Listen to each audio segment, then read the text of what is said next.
Okay, मैं अब ये डीएलडी का लेक्चर 4 है हमारा तरतीब से। अगर आप तरतीब देखो तो क्योंकि 3 लेक्चर्स पिछले वीक में शेयर किए थे, तो ये लेक्चर नंबर 4 होगा और नोट्स का लेक्चर नंबर 13 है ये, ठीक है। तो ये मैं शेयर कर रहा हूँ और इसको 1 मिनट में इसको ज़रा स्क्रॉल करके ज़रा ठीक कर लूँ। 1 मिनट ज़रा।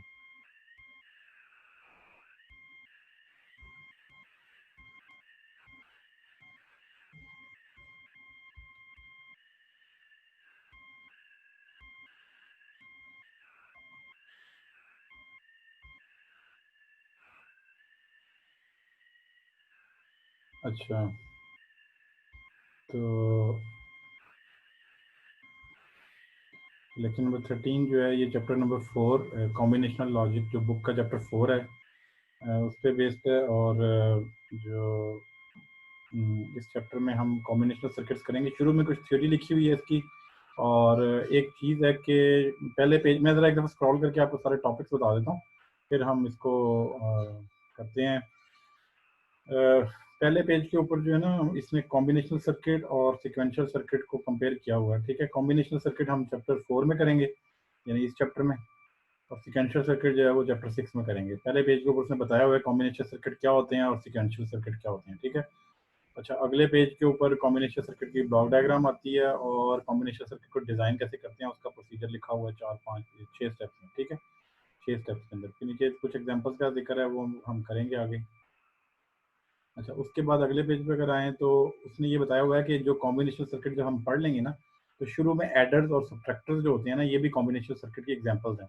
तो पहले हम एडर्स करेंगे, एडर क्या होते हैं ये बताया हुआ है, फिर हाफ एडर और फुल एडर जो है ना, वो इस लेक्चर में बताया हुआ है कि हाफ एडर क्या होता है, उसको कैसे डिज़ाइन करना है, उसकी इक्वेशन कैसे बनानी है।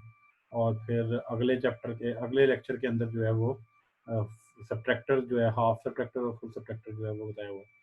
तो इस पेज पे पहले उसने हाफ एडर बताया हुआ है, उसका ट्रुथ टेबल है, उसकी इक्वेशनें हैं, और इक्वेशंस के बाद उसकी लॉजिक डायग्राम जो है वो बताई हुई है, ठीक है। तो आगे ये हाफ एडर की कुछ और इम्प्लीमेंटेशन आती है। उसके बाद फिर फुल एडर आ जाता है। फुल एडर में क्या होता है, फिर उसकी ट्रुथ टेबल क्या होता है, और उसके जो इक्वेशंस हैं, स्कीम एफ से इक्वेशंस बनानी है, और फिर फुल एडर की जो है ना लॉजिक डायग्राम ये नीचे बताई हुई है, ठीक है। और नीचे एक और लॉजिक डायग्राम है। तो ये लेक्चर नंबर 13 है हमारा डीएलडी का, ठीक है। तो मैं स्टार्ट से शुरू कर रहा हूँ पहले पेज से। Logic circuit for digital system में भी कॉम्बिनेशनल और सिक्वेंशियल लॉजिक सर्किट्स जो हैं वो कॉम्बिनेशनल भी हो सकते हैं और सिक्वेंशियल भी हो सकते हैं। ये वाला जो चैप्टर है, ये चैप्टर 4 जो है, ये कॉम्बिनेशनल लॉजिक पे है, ठीक है। तो लॉजिक सर्किट्स दो तरह के हो सकते हैं, कॉम्बिनेशनल सर्किट्स और सिक्वेंशियल सर्किट्स। पहले कॉम्बिनेशनल सर्किट का उसने बताया कि वो क्या होते हैं। Combinational circuit consist of logic gates whose output at any time are determined directly from the present combination of the inputs without regard to previous inputs। तो जो कॉम्बिनेशन सर्किट्स हैं उनकी आउटपुट जो है ना, उसकी इनपुट्स पे डिपेंड करती है कि इनपुट की वैल्यू क्या होगी, सिर्फ उस पर डिपेंड करता है, और इस पर डिपेंड नहीं करता कि इनपुट की प्रीवियस वैल्यू क्या होगी। A combination circuit performs a specific information processing operation fully specified logically by a set of boolean functions। तो जो boolean functions हैं, एंड गेट, और गेट वगैरह, या जो जितने भी जो भी गेट उसमें यूज होगा, उसके ऊपर डिपेंड करेगा कि लॉजिकली कॉम्बिनेशन सर्किट क्या फंक्शन जो है वो ऑपरेट कर रहा है, ठीक है। The purpose of chapter 4 is to use knowledge gained in previous chapters and formulate various designs and analysis procedures of combination circuits। अच्छा, इस चैप्टर के अंदर जो है ना, ये छोटी सी ये जो लाइन लिखी हुई है, एक मिनट में इसको हाईलाइट करता हूँ। ये जो लिखा हुआ है ना, ये सब कुछ जो लिखा हुआ है, ये लिखा हुआ है कि इस चैप्टर के अंदर जो है ना, पिछले तीनों चैप्टर्स यूज होंगे। पिछले तीनों चैप्टर्स में हमने जो कुछ पढ़ा है, हमने केएमएफ वगैरह पढ़े हैं, हमने ये इक्वेशंस वगैरह, बूलियन अलजेब्रा वगैरह पढ़ा है, वो सारा कुछ इस चैप्टर के अंदर यूज होगा, ठीक है। अच्छा, अब इससे आगे इसने सीक्वेंशियल सर्किट का थोड़ा बताया है। सीक्वेंशियल सर्किट वैसे तो चैप्टर नंबर 6 में आने हैं, लेकिन यहाँ पे हम सिर्फ देख रहे हैं कि सीक्वेंशियल सर्किट क्या होते हैं। इसकी ज़रूरत नहीं है वैसे चैप्टर 4 के अंदर, लेकिन फिर भी हम जो है वो देख लेते हैं कि सीक्वेंशियल सर्किट जो है वो क्या होते हैं। कॉम्बिनेशन सर्किट कंसिस्ट, एक मिनट में, सीक्वेंशियल सर्किट नीचे, sequential circuits imply memory elements, binary cells in addition to logic gates, ठीक है। एक जो नई चीज़ होती है सीक्वेंशियल सर्किट में, एक इसमें मेमोरी एलिमेंट्स होते हैं लॉजिक गेट के अलावा। Their output are function of inputs and the state of memory elements. उसकी जो आउटपुट है वो एक तो इनपुट पे डिपेंड करती है और मेमोरी एलिमेंट्स की स्टेट पे डिपेंड करती है, और फिर मेमोरी एलिमेंट्स जो है उनकी स्टेट इन टर्न डिपेंड करती है कि उसकी प्रीवियस इनपुट क्या थी. So as a consequence of outputs of sequential circuit depend not only on present inputs but also on the past inputs. तो इसकी जो आउटपुट है sequential circuit की वो present inputs पे भी डिपेंड करेगी और inputs की previous value या past inputs पे भी डिपेंड करेगी. ये चीज़ हम डिटेल से हम चैप्टर 6 में करेंगे. ये एंड में आप देखो तो लिखा हुआ है कि sequential circuit जो है वो चैप्टर नंबर 6 में डिस्कस होंगे. ठीक है, तो चैप्टर नंबर 6 में ये डिटेल आएगी. अभी जस्ट हम ये कह रहे हैं कि सीक्वेंशियल सर्किट की डेफिनेशन है, इसकी जरूरत नहीं है, इसको हम चैप्टर नंबर 6 में करेंगे. अभी जस्ट हम वैसे ही कॉम्बिनेशन सर्किट से कंपेयर करने के लिए यहाँ पे लिखा हुआ है कि कॉम्बिनेशन सर्किट में जो आउटपुट होती है वो सिर्फ इनपुट पर डिपेंड करती है, जबकि सीक्वेंशियल सर्किट में इनपुट के अलावा पास्ट इनपुट पर भी डिपेंड करती है. ठीक है, अच्छा अब अगले पेज पे आ जाओ. ये कॉम्बिनेशन सर्किट की डायग्राम है, इसमें एक ब्लॉक डायग्राम है. ब्लॉक डायग्राम के अंदर जो है लॉजिक गेट्स होंगे, बाहर इसकी लेफ्ट साइड पे इनपुट्स हैं, ये इनपुट्स हैं, और ये इसकी आउटपुट है. एन इनपुट्स और एम आउटपुट. एन की वैल्यू कोई हो सकती है और एम की वैल्यू भी कोई हो सकती है. ठीक है, अच्छा अब डिज़ाइन प्रोसीजर पहले उसने ना वर्डिंग में लिखा है कि डिज़ाइन प्रोसीजर क्या होता है. ये 6 स्टेप्स हैं. ठीक है, यहाँ बताता हूँ. Article 4.2 design procedure of combination circuit involve following steps. पहला स्टेप है the problem is stated. Problem is stated का मतलब है कि पैराग्राफ की शक्ल के अंदर प्रॉब्लम बताया होगा. ये तो प्रॉब्लम यानी बुक वाले ने, या अगर मैं प्रॉब्लम दूंगा तो पहले प्रॉब्लम की स्टेटमेंट होगी. पहला स्टेप ये है. The number of available input variables and required output variables is determined. अच्छा, उस स्टेटमेंट प्रॉब्लम की जो स्टेटमेंट है उसके अंदर कितने इनपुट वेरिएबल्स हैं और कितने आउटपुट वेरिएबल्स हैं ये हम डिटरमिन करेंगे. ठीक है, ये उसकी स्टेटमेंट में पढ़ के आपको पता चल जाएगा कि कितने इनपुट वेरिएबल्स हैं कितने आउटपुट वेरिएबल्स. ये स्टेप 2 था. स्टेप 3 क्या है? The input and output variables are assigned letter symbols. तो इनपुट और आउटपुट वेरिएबल्स जो है उनको लेटर सिंबल्स का मतलब है कि एक्स वाई जी को हम कह देंगे इनपुट है और ए बी सी आउटपुट है. ठीक है, लेटर सिंबल्स की इसलिए जरूरत पड़ती है क्योंकि हमने उसका ट्रूथ टेबल बनाना होता है. तो अगले स्टेप में देखो, the truth table that define required relationship between input and output is derived. तो अगला स्टेप जो चौथा स्टेप वो ये है कि जो भी इनपुट्स और आउटपुट के दरमियान रिलेशन है उसको ट्रूथ टेबल बना के उसके अंदर ड्राइव करेंगे ट्रूथ टेबल को. नंबर 5 जो फिफ्थ स्टेप है, the simplified Boolean function for each output is obtained using के मैप. तो टेबल जो बना होगा ना स्टेप 4 में उसको देख के हर आउटपुट के लिए जो है ना सिंप्लीफाइड बुलियन फंक्शन जो है वो निकालेंगे और इसमें के मैप यूज होगा. और स्टेप 6 जो है ये इसमें ये है कि जो आपने स्टेप 5 में सिंप्लीफाइड बुलियन फंक्शन ड्राइव किया है उससे लॉजिक डायग्राम बनानी है. ठीक है, तो ये 6 स्टेप्स थे. और इस नीचे मैंने लिखा हुआ प्रॉब्लम 4.123 ये अभी हम करेंगे. मैं आपको अगले लेक्चर में शेयर स्क्रीन से दिखा दूंगा कि ये प्रॉब्लम 4.1, 2 और 3 जो है वो कैसे करनी है. अभी जस्ट एग्जाम्पल के तौर पे लिखा हुआ है. ठीक है, अच्छा अब आगे आ जाओ. ये जो अभी हमने 6 स्टेप किए हैं कि जो कॉम्बिनेशन सर्किट का डिज़ाइन प्रोसीजर है, अब ये इसको अप्लाई करेंगे हम एडर्स के ऊपर. अब अगले पेज पे एक मिनट आ रहा है, ये अगला पेज आ गया. तो वो ये कह रहा है digital computer perform a variety of information processing task. ठीक है, बहुत सारी इंफॉर्मेशन प्रोसेसिंग टास्क ये ऑपरेट करता है डिजिटल कंप्यूटर.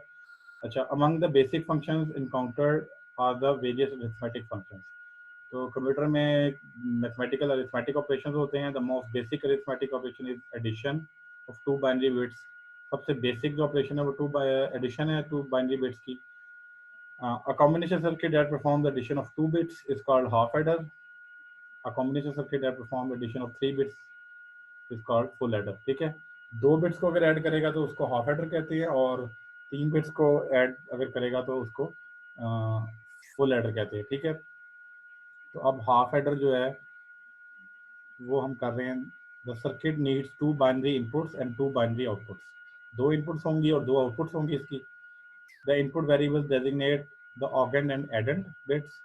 इनपुट वेरिएबल्स में उसको ऑगेंड या एडेंट कहते हैं, यानी एक जिसमें ऐड करना है और एक जिसके अंदर ऐड हो रहा है. ठीक है, the output variables are produce the sum and carry represent by S and सी.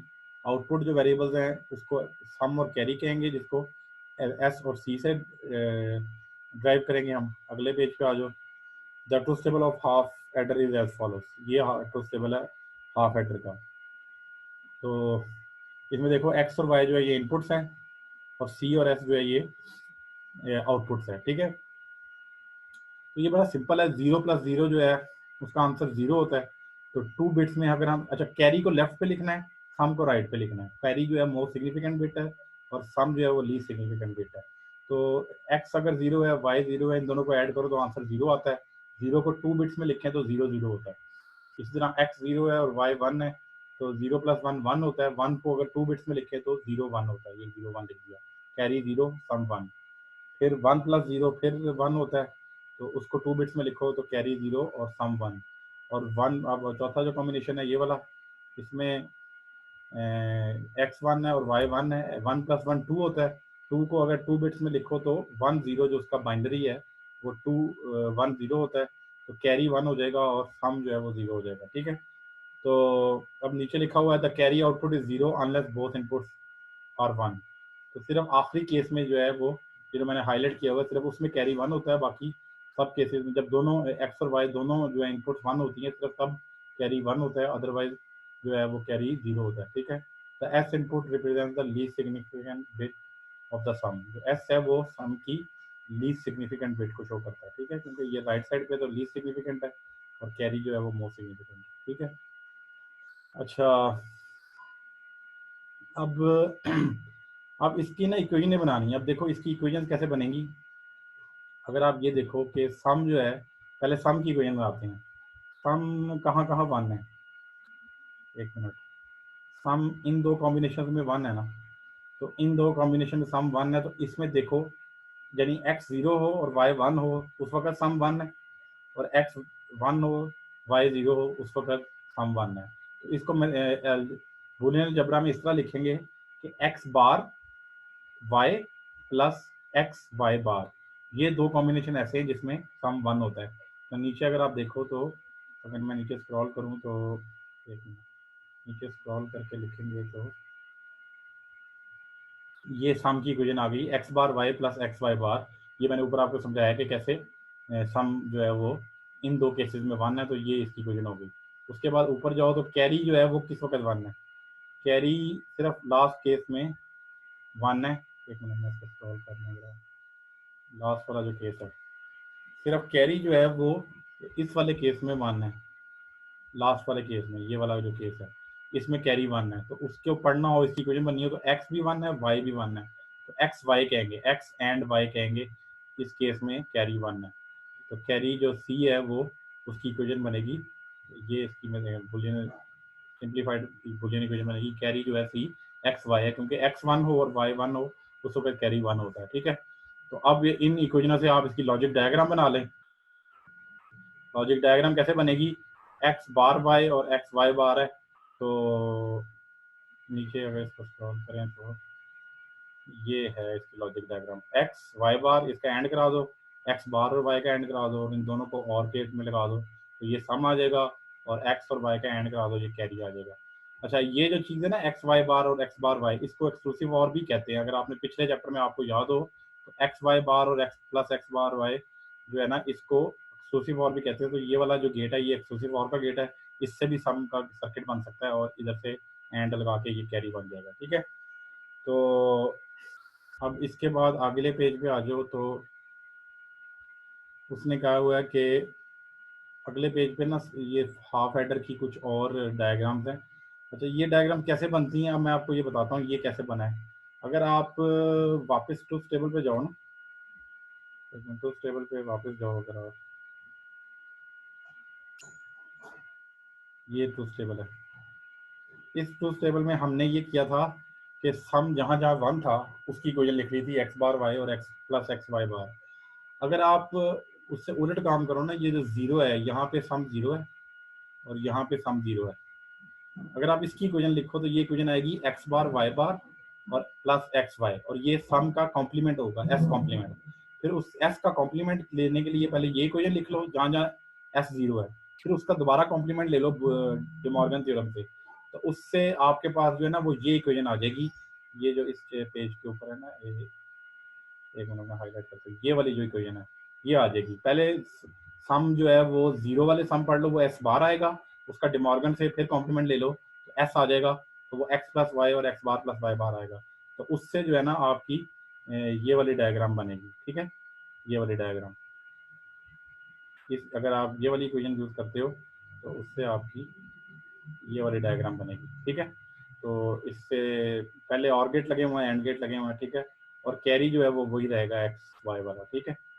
तो ये हाफ एडर की कोड डायग्राम हो गई, और ये आगे कोड डायग्राम है, ये नीचे वाली डायग्राम आप देख लेना, ये वही वाली डायग्राम को थोड़ा चेंज करके उसने बनाया हुआ, ठीक है।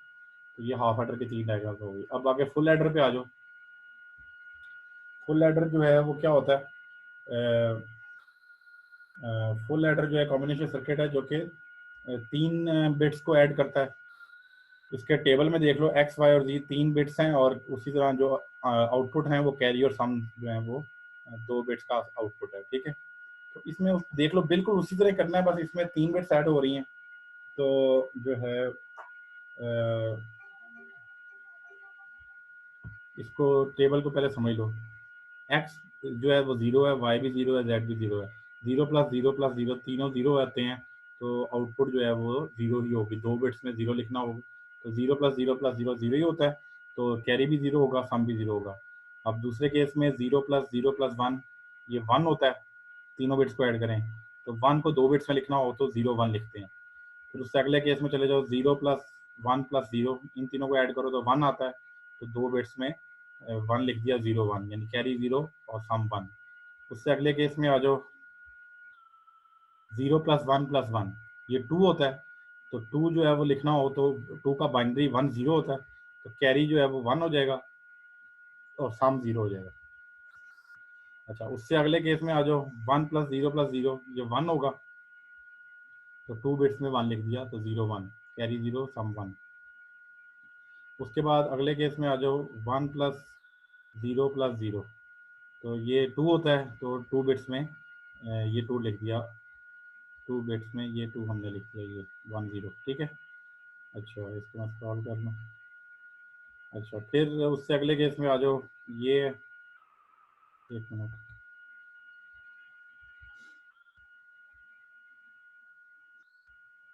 1 प्लस 0 ये 2 होता है, तो ये 2 बिट्स में 1 0 आ गया, ठीक है। उसके बाद आखिरी केस जो है 1 प्लस 1 तीनों 1 है, एक्स वाई और जी जो है वो तीनों 1 है, तो ये लास्ट वाला केस जो है 1 प्लस 1 क्या होता है, 3 होता है। 3 का बाइनरी जो है वो 1 1 होता है, तो इसमें सम कैरी भी 1 होगा और सम भी 1 होगा, ठीक है। तो ये इसका ट्रूथ टेबल हो गया। इसके बाद बिल्कुल उसी तरह इसमें के मैप से इक्वेशनें लिखनी पड़ेंगी। आप पहले के मैप बनाओ 3 वेरिएबल का, क्योंकि 3 इनपुट्स हैं तो 3 वेरिएबल का के मैप बनेगा। एक्स इधर है, ये एक्स है, ठीक है, ये एक मिनट, ये एक्स है, और इधर जो है वो वाई जी है, ठीक है, ये जो है ये वाई जी के वेरिएबल्स है, ठीक है। अच्छा, अब इसके बाद आपने क्या करना है कि 3 वेरिएबल का के मैप बना लिया। एक एक के मैप बनाना है सम के लिए, यानी जितनी आउटपुट होंगी उतने के मैप बनेंगे, एक सम के लिए और एक जो है वो कैरी के लिए, ये कैरी है, ठीक है। तो एक कैरी के लिए, ये कैरी के लिए बन गया, ठीक है। तो लेफ्ट वाले में देखो कि अब टेबल में जाओ, जहां जहां जो है सम का 1 आता है ना वो डाल देना है। सम देखो कहाँ कहाँ 1 है, ये सम जहाँ यहाँ 1 है ना, ये जो 2 केस है यहाँ पे सम 1 है, तो एक्स वाई जी की वैल्यू देख के वहां पे 1 डाल देना, यानी एक्स 0 हो, वाई 0 हो और जेड 1 हो, वहां पे सम 1 होता है। तो इस तरह नीचे टेबल में आओ, जहाँ पे एक्स 0 है, वाई 0 है, जेड 1 है, वहाँ पे ये ये वाला 1 आ गया। इसी तरह एक्स 0, वाई 1 और जेड 0, वहाँ पे ये वाला टेबल से देख के सारे 1 जो है वो लगा दिए।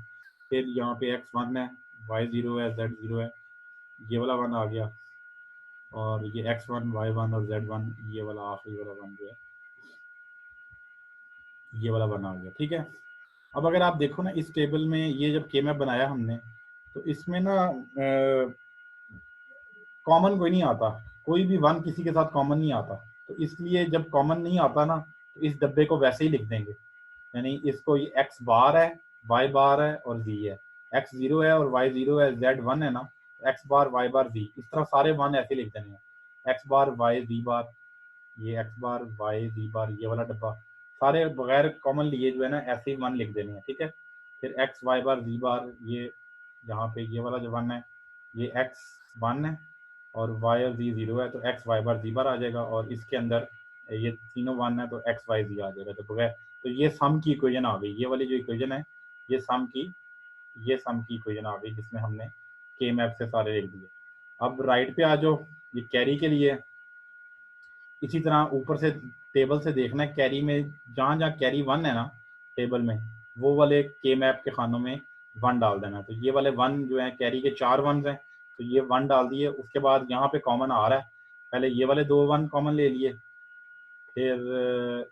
फिर आपने ये वाले 2 1 कॉमन ले लिए, ये वाले 2 1, और फिर उसके बाद ऊपर वाले जो दो ये वाले 2 1 है, ये वाले, फिर ये वाले 2 1 कॉमन ले लिए। इन तीनों 1 को कॉमन लेके जो आंसर आता है आपके पास वो एलिमिनेट करके एक्स वाई एक्स जी और वाई जी आता है।